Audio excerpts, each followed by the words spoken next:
Մարտի 26-ին չորեքշաբթի օրը միջինք է, նշանակում է, որ մեծ պահքը կիսվել է։ Միջինքը տոնական նշանակություն չունի եւ չի ընդհատում պահեցողությունը։ Մեծ պահքի ընթացքը փոքր-ինչ մեղմելու համար հայոց կենցաղում ընդունված է եղել միջինքի ծեսը։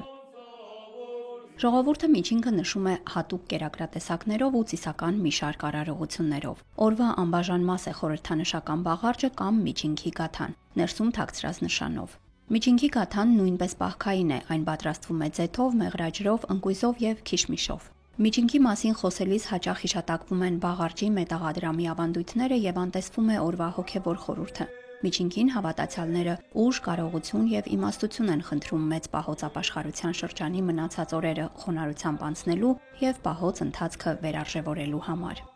Միջինքը ապաշխարության ընթացքի կարևոր հանգրվանն է։ Օրվա հոգևոր իմաստը այն է, որ դեռ ժամանակ ունենք ապաշխարելու։ Մեր կյանքն ապաշխարության զղջման մի ճանապարհ է։ Միջինքն այն հույսն է, որ դեռ հնարավորություն ունենք հիշելու բոլոր մեղքերը, որ մոռացել ենք, զղջալու ու Աստծուց ներում հայցելու, նշում են հոգևորականները։